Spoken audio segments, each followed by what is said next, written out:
दातां जनिष्यमानां च अमृते प्रत्येरतिष्ठिता।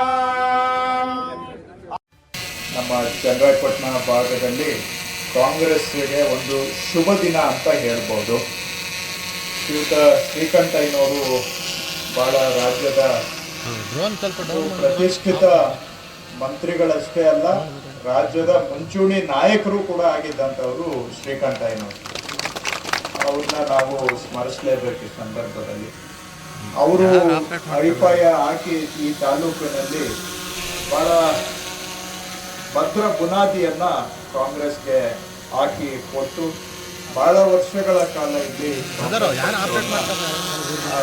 ಚೆನ್ನಾಗಿ ಬೆಳೆಸೋದರ ಜೊತೆಗೆ ಈ ತಾಲೂಕಿನ ಅಭಿವೃದ್ಧಿಗೂ ಶ್ರೀಕಂಠಯ್ಯನವ್ರದ್ದು ಕೊಡುಗೆ ಇದೆ. ಹಾಗೆ ಹಾಸನ ಜಿಲ್ಲೆಯ ಅಭಿವೃದ್ಧಿಗೂ ಕೂಡ ಶ್ರೀಕಂಠಯ್ಯನವರು, ಪುಟ್ಟಸ್ವಾಮಿಗೌಡರು ಇವ್ರದ್ದು ಬಹಳ ದೊಡ್ಡ ಕೊಡುಗೆ ಇದೆ. ಹಾಗೆ ರಾಜ್ಯದಲ್ಲೂ ಕೂಡ ಮಾನ್ಯ ಶ್ರೀಕಂಠಯ್ಯನವರು ಒಬ್ಬ ಬಹಳ ಪ್ರಭಾವಿ ನಾಯಕರು ಆಗಿದ್ದಂಥವರು. ರಾಜ್ಯದ ಚುಕ್ಕಾಣಿ ಹಿಡಿತಕ್ಕಂಥ ಅವಕಾಶಗಳನ್ನು ಕೂಡ ಬಹಳ ಹತ್ತಿರದಿಂದ ನೋಡಿದಂಥವ್ರು ಶ್ರೀಕಂಠಯ್ಯ. ಅವರು ಪಕ್ಷವನ್ನ ತುಂಬಾ ಚೆನ್ನಾಗಿ ಕಟ್ಟಿದ್ರು. ಆದ್ರೆ ಎಲ್ಲೋ ಒಂದ್ ಕಡೆ ಅವರಿದ್ದಾಗ ಬಹುಶಃ ಪಕ್ಷದ ಕಚೇರಿ ಅವಶ್ಯಕತೆ ಬರಲೇ ಇಲ್ಲ ಅಂತ ಅನ್ಸುತ್ತೆ. ಯಾಕಂದ್ರೆ ಎಲ್ಲ ಅವ್ರ ಸುತ್ತಾನೆ ಅವ್ರಿಗೆ ಕೇಂದ್ರಿತವಾಗಿದ್ದಾಗ ಬಹುಶಃ ಪಕ್ಷದ ಕಚೇರಿ ಅಷ್ಟೊಂದು ಅವಶ್ಯಕತೆ ಅವತ್ತು ಇರಲಿಲ್ಲ.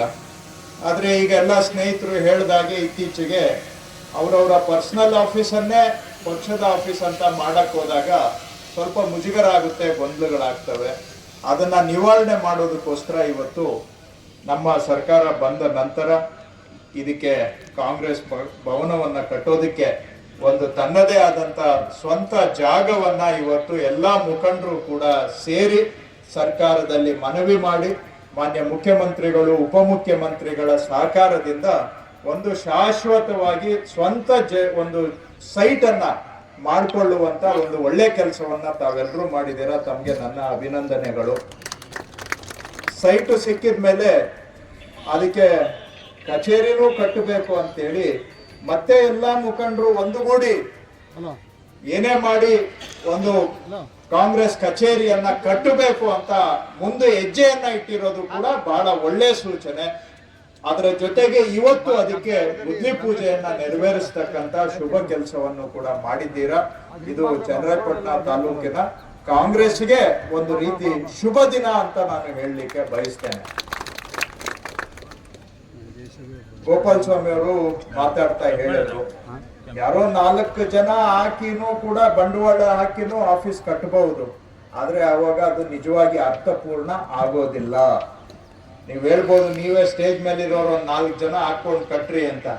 ಕಟ್ತಾರೆ, ಅವ್ರೇನ್ ಇಲ್ಲ ಅಂತ ಹೇಳೋದಿಲ್ಲ, ಅವ್ರೇನ್ ಹಿಂದಕ್ಕೆ ಹೋಗೋರು ಏನಲ್ಲ, ಮಾಡ್ತಾರೆ. ಆದ್ರೆ ಮಾಡಿದ್ರೆ ಕಾಂಗ್ರೆಸ್ ಕಾರ್ಯಕರ್ತನ ಹಕ್ಕು ಏನ್ ಉಳಿಯುತ್ತೆ ಅಲ್ಲಿಗೆ? ಯಾರೋ 4 ಜನ ಬಂಡವಾಳ ಶಕ್ತಿ ಇರೋರು ಮಾತ್ರ ಬಂಡವಾಳ ಹಾಕಿ ಕಟ್ಬಿಟ್ರೆ ನಾಳೆ ಕಾಂಗ್ರೆಸ್ ಕಾರ್ಯಕರ್ತನು ಇದು ನನಗೂ ಈ ಭವನದಲ್ಲಿ ಇಷ್ಟೇ ಹಕ್ಕು ಇದೆ ಅಂತ ಹೇಳ್ಬೇಕಾದ್ರೆ ಅದರಲ್ಲಿ ಒಂದು ಭಾಗ ಇರ್ಬೇಕಲ್ವಾ? ಆವಾಗ ನಿಮಗೂ ಒಂದು ಹಕ್ಕು ಬರ್ತದೆ. ರೀ ಸ್ವಾಮಿ, ನಾನು ಒಬ್ಬ ಕಾರ್ಯಕರ್ತ, ನನಗೂ ಹಕ್ಕಿದೆ ಅಂತ ಕೇಳ್ಬೇಕು ಅಂತಂದ್ರೆ ಬರೀ 4 ಜನ ನೀವು ಕಟ್ರಿ ಅಂತಲ್ಲ, ಕಟ್ತಾರೆ, ಅವ್ರು ಹಾಕ್ತಾರೆ, ಅವ್ರೇನು ಹಾಕೋದಿಲ್ಲ ಅಂತ ಏನ್ ಹೇಳಲ್ಲ, ಹಾಕ್ಲೇಬೇಕಾಗುತ್ತೆ. ನೀವು ಸಹಕಾರ